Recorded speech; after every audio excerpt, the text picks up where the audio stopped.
a lot of things when I do a past life reading, some people don't understand it until they go and research themselves, like the culture. Say, for example, you had a past life in Egypt. The religious culture, whatever that may be, I have no idea, or their food or their ways, like you might be drawn to that in this life, but don't know it. I get real quiet with these now. Okay. All right. So what I'm going to ask is, what life affects this life the most? Yeah, whatever you do, that's fine with me.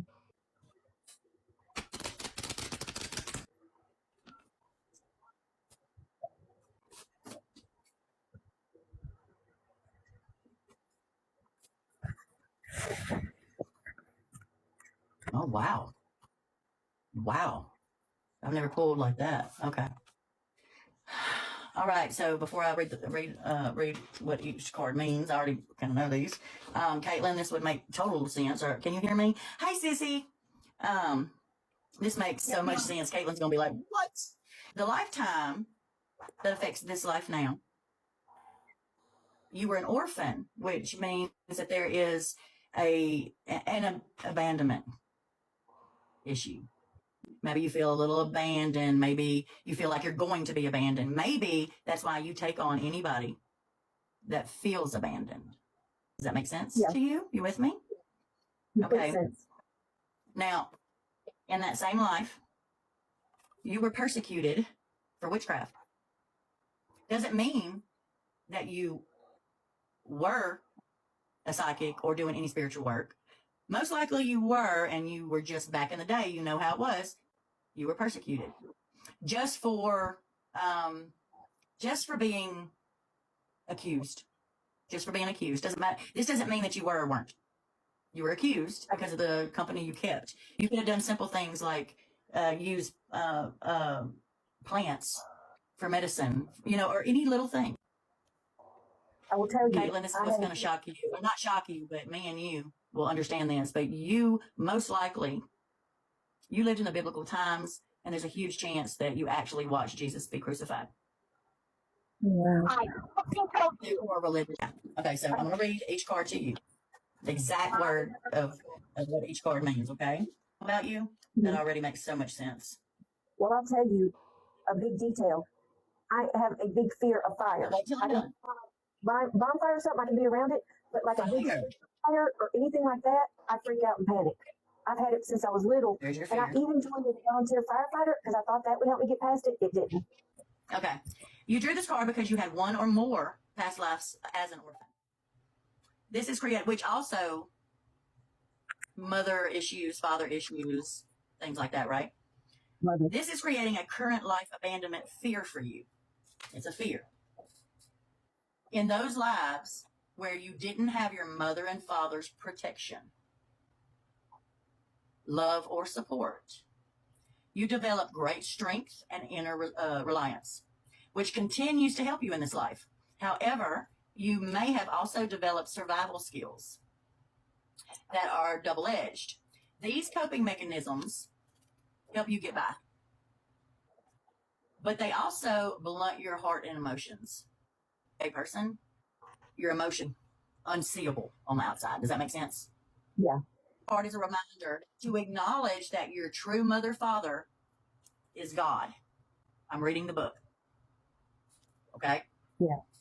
You're also reminded that you have a family of choice consisting of friends and loved ones, including pets. In spiritual truth, it's impossible to be an orphan.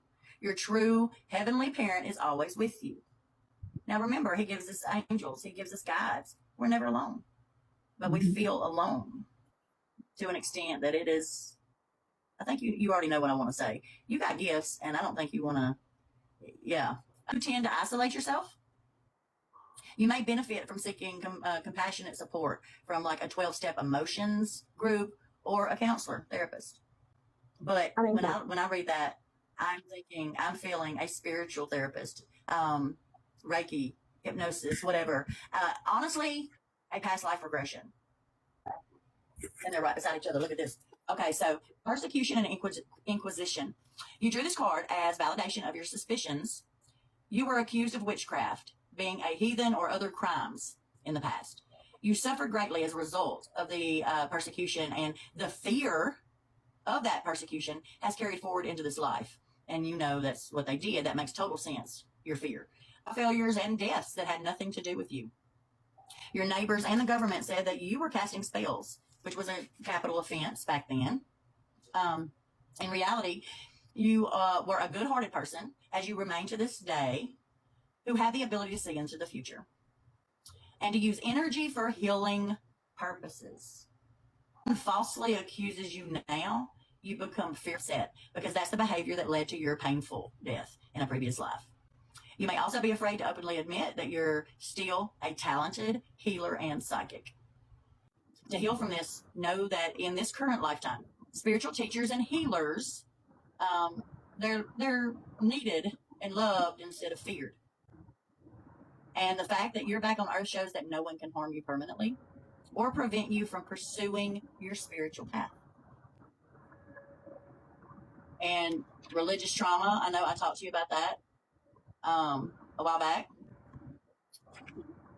And hold on, the biblical days, which is fast. That's even, that's fascinating to me. But for anybody, I have goosebumps. I know some people that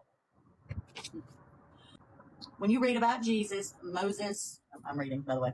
Okay. When you read about Jesus, Moses, or biblical figures, you know that there's more to the story because you were there. Either you were a follower of Jesus or Moses, or you lived in the Holy Land.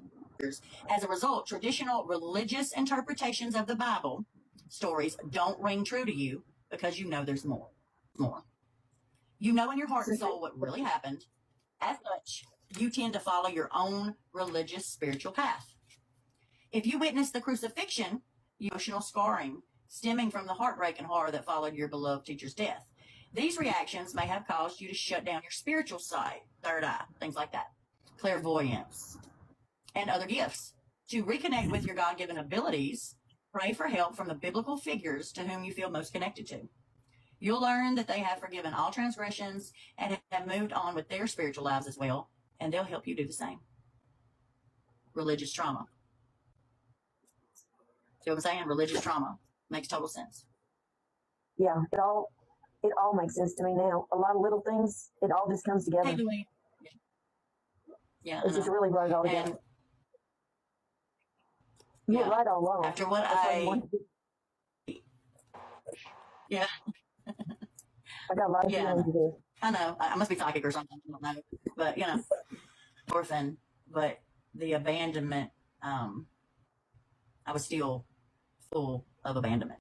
That's where I'm at now. We have a lot in common.